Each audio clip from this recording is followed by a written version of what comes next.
Hey there, it's almost Valentine's Day. And you know what that means? It means it's time for the Valentine's Day Q&A. Welcome to Sommelier. I'm your tastemaker for every little thing. And today we're getting into all things Valentine's Day. I have a list of questions and I also have answers. And let's get cozy and cute together and answer them. I have my little drink. I encourage you to grab a drink yourself. Let's get cozy and cute. You'll notice we're not in front of the set. Today we're doing something different because I don't know. I wanted to get a little closer. I wanted us to do something a little different. Kind of get, you know, some face-to-face time. And plus, let's just chat. Why not, you know? Let's chat. Alrighty, so the first question I've got, what is the best rosé for Valentine's Day? So my answer to that is, without a doubt, Rosa Regoli from, it's called Rosa Regoli actually, Rosa Regoli sparkling wine. But yeah, they're absolutely excellent. They have a sparkling red that is absolutely delicious and just perfect. I'm sorry, it's just perfect. It's like literally, you taste it and you're like, oh, this is what Valentine's Day tastes like. It's sweet, it's sparkling, it's red, it's sexy, it's sultry, and it's amazing. So that's what I got for you, Rosa Regoli. From the company Rosa Regoli's sparkling wine from Italy. It's from a place called Banfi in Italy. And yeah, it's really good. So go ahead and pick up one of those. I know I'm gonna be doing the same.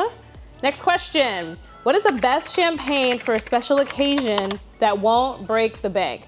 Now, I did a whole episode on champagnes and all the different types I recommend and things I like and don't like, et cetera, et cetera. I'll put that down for a second.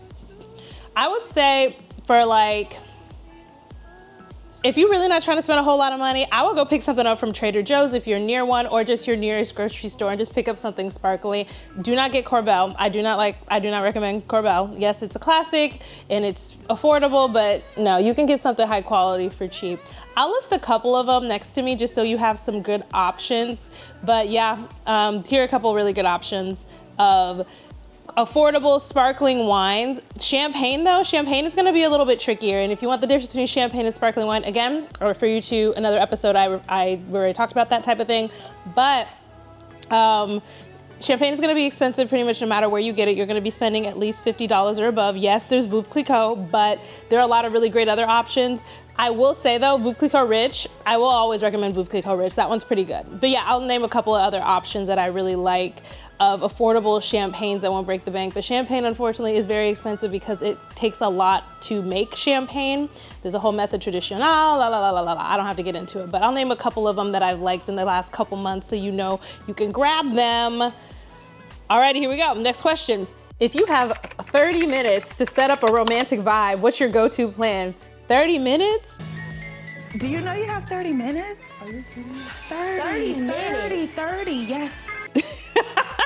Okay, so for me personally, if I had 30 minutes to set up a romantic vibe, first thing I would do, candles. I am a person who absolutely adores candles. I have so many of them in my house. I would grab all of them, light them, set them all over the house so that it gives that romantic vibe. Or just, you know what, forget the house. I would focus on like a section of my house where all the Valentine's Day romantic vibes are going to be, whether that is in my living room or on like in my couch with the coffee table, wherever that's gonna be. I'm gonna pick a place, I'm gonna stick that place. These are where the Valentine's Day vibes are about to be, okay? I only have 30 minutes. So then I have a lot of like tablecloths and just really cutesy like table setting type things. I'll actually include a picture of some that I really like that I've used in the past that I got from Amazon from other dinner parties I've thrown. I'd go ahead and grab some of those. I also have like a cake platter. I would use that as a charcuterie board, I would say, just because it feels elevated. It's literally elevated off the ground, so it is both literally and figuratively elevated. I would then run to my fridge and grab any cutesy snacks that I might be able to turn into a makeshift charcuterie or cheese board. I would take any cheeses I have. I would take sparkling waters I have.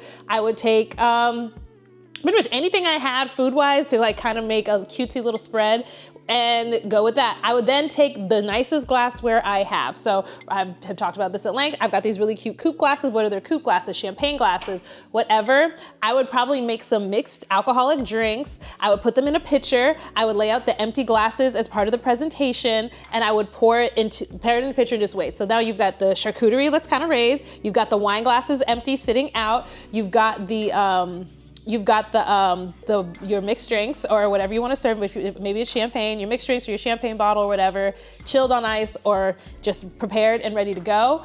And then I would start focusing on just making sure it smells good in there. We didn't get a lot of candles out the blue. It's kind of smelled like a lot of different smells, but I would just do the best. And then you know what I would do? I would order some food So that's what I would do. If I had 30 minutes to set up a cutesy Valentine's vibe, that's exactly what I do. I'd kind of make a makeshift charcuterie. I would get my drinky drinks together. I would pick like whatever the activity is gonna be, whether it's picking a movie or picking a vibe, and then I would order food. And that's what I would light the candles, and I would have the tablecloths and stuff set out. So that's what I would do if I had 30 minutes to figure something out. And whoever you are out there, I hope you are able to follow that advice. Please let me know. Whoever you are out there, I hope that advice is helpful. Please let me know if it works out for you. Good luck in your 30 minutes getting all the things done that you possibly can get done. And you know what I would order, thinking about it now? I would order dessert. So I would do the charcuterie, and if I'm not going to dinner, I'd probably order dinner to bring out to the house. And if that's not gonna work, I would probably order like some type of dessert. Like I know if you're in Northern California, that place BJ's Brewery, you can order Pazookies in any flavor for I think $11. You can get them on DoorDash. I recommend that. Those are for my Northern California babes if you are near a BJ's Brewery on the West Coast. So yeah, that's what I would do. That's what I got for you. Alrighty, what is the worst Valentine's Day fail I've ever witnessed? Breakups. Do not break up with your partner if you can avoid it on Valentine's Day. So many people I know have gotten broken up with on Valentine's Day. I know someone whose birthday was on Valentine's Day and their partner broke up with them on Valentine's Day and their birthday. It was so sad. So if you can, do your best not to end a relationship on the day that's supposed to celebrate relationships. I know you can't help it all the time, but if you can, try your best. That's what I got. Yeah, that's the worst Valentine's fail I've ever witnessed is everyone that's told me about how their partners ended their relationships on Valentine's Day. It's not what they expected. The person I'm thinking about, they didn't expect it. It was their birthday. It was just really out the blue and it really made them sad in the future Valentine's Day. It took a long time to get over it. So yeah, that's what I got. Try your best not to do that. Yes. Next question I've got. What is the best candlelit dinner menu for a cozy night in? Now, I have to throw it to one of my really, really good friends, Sadija. She has a catering company and a blog called Savored by Sadie, and she has the best Valentine's Day menu I have ever seen in my life with the recipe if you're interested in how to make it yourself. So I'm gonna read it to y'all, and I'm gonna include the links just in case if you wanna make this yourself. So her menu is stuffed lobster mushrooms for an appetizer. And then for another protein, seared scallops with blistered shishito peppers as an appetizer also, For the main course, we have garlic and butter broiled lobster tails with instructions how to butter and prepare the lobster tails, lollipop lamb chops, stuffed eggplant with a side of broccolini, seafood mac and cheese, potatoes au gratin, and for dessert, a original no-bake cheesecake, and a caramel brownie a la mode. Now, I mean, have you heard of a better Valentine's dinner than that? Like, oh my God. So shout out to Sadija for being an absolutely brilliant chef and just all around wonderful person. But that is pretty much the best candlelit dinner menu for a cozy night and I've ever heard of in my life. So I'll include the link to Sadija's blog here. And yeah, go ahead and get cooking if you're trying to really impress. I mean, you don't have to make all of that, but even some of it, oh my God, like it sounds incredible. So yeah, check that out. Best candlelit dinner for a cozy night in. Foods that are aphrodisiacs. So aphrodisiacs are foods that make you feel really good. Allegedly, it's supposed to make you feel sexually aroused. But here's some like great examples of very sexy foods. Like yes, there's strawberry and chocolate or chocolate covered strawberries, but there's also oysters and champagne. There's strawberries and cream. There's almonds and dark chocolate. They say that mangoes and chilies is also an aphrodisiac, but I don't know, I've never had like chili and mangoes before, but you know, if it works for you, it works for me. Hey, I'm happy with it. But yeah, those are a couple of different aphrodisiacs that you might consider as you get ready for your Valentine's Day. What is the biggest mistake people make when setting up a romantic dinner? I would say overdoing it, doing too much. Like sometimes, I know I definitely fall prey to this. I care so much about doing good. I care so much about the presentation being classy and elegant and timeless and perfect that sometimes I overdo it. Sometimes I put out too much food. Sometimes it's just like more than what the occasion calls for. So I would say if anything, just do your your best not to overdo it. And you know it when I really feel like you gotta listen to your deepest inside, because every time I feel like I'm overdoing a little bit of my heart's like, this might be a little bit much. This might be a little too much. And if you don't know for sure, go ahead and take a picture of whatever it is that you're doing or thinking about doing, put it in the group chat and ask your friends. And if your friends are haters or people that you do not trust to give you honest advice, then you gotta listen to yourself. Like, for real, do your best not to overdo it. And I'm saying it to you, but I'm also saying it to myself. Like, do your best not to overdo it. Because sometimes I really be overdoing it because I care so much. But yeah, going back to the question, that is the biggest mistake people can make when setting up a romantic dinner. It's like just overdoing it just a little bit too much. I would also say ignoring the details. It seems like those things might be like conflicting with each other, but I think they complement. So like overdoing it to me would be like making too much food. Literally, there are 2 people here. I've cooked for 6. Like that would be overdoing it. You don't need to do all that. But I would say paying attention to details like maybe your partner's sick that day or not feeling the best. Maybe they don't want to do a whole elaborate dinner thing, even though you've planned for it already. Like sometimes the details mean paying attention to your partner and the things that they may need, even though it changes the plans that you already set. Like it's tricky sometimes, but these are the things we do to show up in partnership and community with the people that we love, and you meet them where they are at. So that's what I got. So I'm talking to myself as much as I'm talking to the world here, but yeah, that's what I got. Those are the 2 biggest mistakes I think you can make when setting up a romantic dinner. What is my ideal Valentine's Day? Oh my God, okay, this is a question about me. What is my ideal Valentine's Day? I would have to say probably a cozy night in. I'm a person who likes to travel and see the world and explore and adventures and nice dinners and everything. But for Valentine's Day, I like to keep it cute. I like to keep it cozy. I like to keep it intimate. I love just a really thoughtful night in where we can play games or whatever. Yeah, I like a night in every once in a while. So yeah, that's my ideal Valentine's Day. I don't want to have to work too hard. I love getting dressed and getting cute and wearing my clothes and stuff, but for Valentine's Day, I just like, special time with me and my special person. So that's me. Yep, that's Valentine's Day. Alrighty. Another question, red wine versus rosé versus champagne for Valentine's Day dinner. How do you choose? What a great question. So for me, I like to start off my meal with champagne on special occasions or no special occasions. I always feel like it makes it feel so special to start off the meal with champagne versus like ending it or having it with dessert. Not all champagnes or sparkling wines, but many of them can kind of act like a palate cleanser, in my opinion. They like cleanse my palate, and I feel like I'm ready to take in any appetizers, any meals, or just maybe I had coffee or gum earlier in the day, just really cleanses the palate, kind of like the way sparkling water can do. Not for all wines, but for some of them. So that is how I usually start.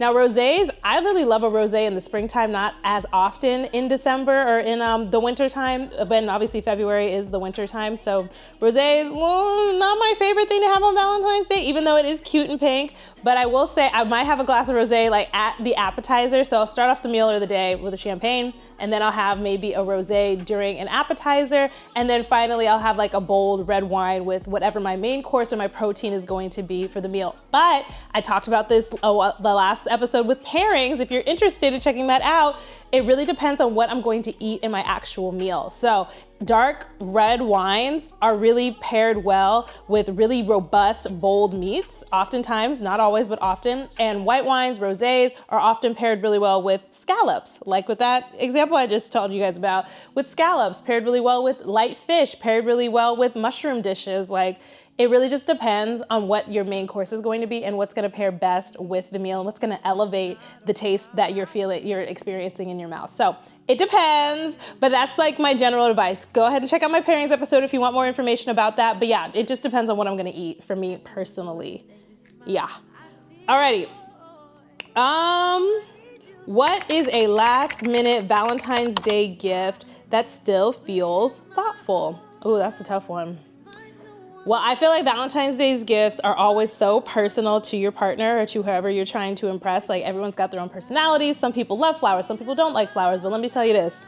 I like flowers. Specifically, I really like white roses, and it's really difficult to find white roses. I remember once, years ago, this guy I was seeing very casually, he asked me what kind of flowers I like, and I told him white roses, and he wasn't able to find any, so he bought me some other color roses, which was very, very nice. But white roses, I don't know, it's something about making the effort to find them, especially this time of year. I love a white rose. I do. I love a white rose. But outside of like flowers, well, actually, this is another example of flowers. I think I included this in my bridesmaids episode, like for a bridal box, but I really love those Venus et Fleur Eternity roses. Like, it's one thing to get flowers and they're beautiful and they make your space look so elevated and elegant for about a week or so and then they die. Those Venus et Fleur Infinity flowers are expensive, but they last forever. They last for years. So it's always nice to have a memento where you can put it on the shelf and just remember, oh my gosh, so-and-so gave me these flowers and I can still look at them and think of that person for years and years and years to come. It's a beautiful memento. I'm a really big fan of those Venus et Fleur Eternity flowers. So if you can get those two, that's great. I would also say cooking, if you don't have time and it's last minute and you ain't got time to do it, go ahead and follow the instruction that Sadija provided here. That meal is amazing.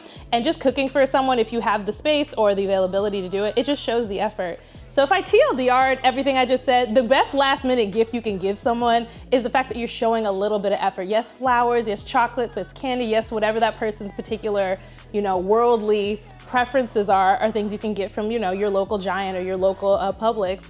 But even more than that is to show that you really thought, to show that you care.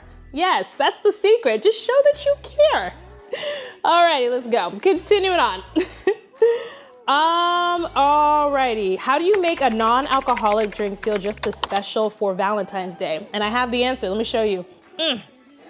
We talked about this at the top. No, we didn't. And I'm probably gonna do a whole episode on glassware, but the answer to that question, how do you make a non-alcoholic drink feel just as special, is glassware. I'm gonna do a whole episode more than likely than not about glassware and how it elevates your drinks and why they're shaped the way they are and how they can elevate your dining experience. But the TLDR is no one really knows what's in this drink. Y'all don't know what's in this glass. Only I know what's in this glass. You don't know if it's alcoholic, non-alcoholic, or what. All you know is that I'm drinking and it's in a cutesy little glass, and it fits the aesthetics, it fits the vibes. And as far as I'm concerned, as long as it fits the vibes, alcoholic or non-alcoholic, it fits right in. So I can include some examples if you're interested. Just let me know in the comments if some non-alcoholic drinks that I've really enjoyed in the past that still feel elevated and may not have any alcohol in them, but they're still, it fits the mood, it fits the vibe. It's something you might be able to order at the bar if you're interested. So yeah, the answer, glassware. Really cute, like this, elevated, beautiful glassware really makes the biggest difference in my opinion on just making it feel just as elevated as a beautiful drink you can get at the bar. So cheers. And if you're interested, I got these from CB2. I love them. I feel like they are classic and timeless, and I'm gonna keep them forever. I love these glasses. And they're like, they keep things cold and they freeze really easily. So I can put these in the freezer right before I want to serve and then put my drinks in them and they'll stay cold forever. So yeah, that's my advertisement for these glasses. Alrighty. So what other questions do we have from the pulpit? How do you make Valentine's Day feel special, even if you're single? Now that's a great question too. I feel like Valentine's Day is special because, let me even take a step back. I love Valentine's Day. Most of my Valentine's Day I've experienced, I've been single. And even when I'm not, I love Valentine's Day because it's an opportunity to celebrate love and the innocence and purity that comes from love. That's love of your family, love of your partner, love of your children. It's just a great opportunity to sit down and celebrate love. And I feel like you can make that special by doing whatever makes yourself feel loved and appreciated, whether that's taking yourself out to dinner, going on a trip, spending time with your loved ones, your family, your friends, your community. It's such a great way to experience and feel loved. Yeah, you just take care of yourself. You do what you love. You remind yourself that you are loved in whatever way, shape, or form that may be. Like, take yourself out to dinner, make yourself Sadija's menu. Once again, that was amazing. Just do something special or something you wouldn't usually do. Have a dessert if you're on a diet. Have a glass of wine if you're not, drinking during the week. Just do something a little bit special and out of the ordinary just so you feel and experience love. Or something else that I've done in the past is I will do something that I think a partner should do for me. So like years ago when I was single, I ordered myself cupcakes on Valentine's Day, and it sounds a little hokey and maybe a little crazy, but I wrote an inscription to myself, like I was sending it to someone else. It was like, to Bria, I hope you have a wonderful Valentine's Day and realize how special and lovely you are. And I had done it like 2 months before Valentine's, so I had completely forgotten. So Valentine's Day comes along and I see this delivery of cupcakes at my doorstep, like, what the heck is this? And I was like, oh, look at me to me. 2 months ago, Bria knew that I might need to pick me up on this Valentine's Day. So that was like a really cool thing. I think it cost like 20 bucks. I got some Baked by Melissa cupcakes, and that was like a lovely, cutesy little treat to have with some sparkling wine on the day. So yeah, just do whatever makes you feel special, unique, loved, as special, unique, and loved as you are. Just do that. Do that. That can take a lot of different forms, but that's what I recommend. What small details make a date night feel extra special? Again, I talked about this in my episode about timeless taste, but it's about the details. It's about the little things. Like gentlemen, it's about, or pulling your, gentlemen or ladies or whomever, it's about pulling out your chair before your partner sits down at the meal. It's about getting the door before they walk out or walk in to a restaurant. It's about getting the door as they leave the car. It's about the little minute details that you think that another person may think you're not thinking of, that in my opinion makes the biggest difference in my overall impression of any date I go on. It's the little things. It's not assuming anything, but asking your partner to be able to speak up for themselves, or asking them to be able to share their opinions. It's inviting them to participate in the meal alongside you. And maybe some people like it if you're, I don't know, everyone's thing is different. Some people like it when you order for them. Some people are like, totally not feeling it, don't assume what I like. But it's just showing that you know your partner, showing that you know them and you respect them and you are interested in what they have to say and their opinions. In my opinion, that's the best way to have like the most successful date night. Right? That's what makes a date night feel, in my opinion, extra special. Showing the little ways, the detailed ways that you know your partner, and allowing them to show up fully as themselves. Well, friends, I think that's all I got for you for now. It was the Valentine's Day Q&A. So as you can see, we're in a little different spot. It was a little bit different this time, but I hope you guys enjoyed it. Please like and subscribe for more content like this. If you are interested, I have obviously talked a lot about a lot of other episodes I have, but if you want to hang out with me a little bit more, go ahead and check out an episode right here, or the episode right here. Really, either one of them, it's gonna be a great time. But no, for real, but click on the episode though. Click on it. I know you want to. Come on, it's gonna be a really fun time. Have a wonderful Valentine's Day if I don't see y'all until later. And until then, I'll see you next time. Bye for now.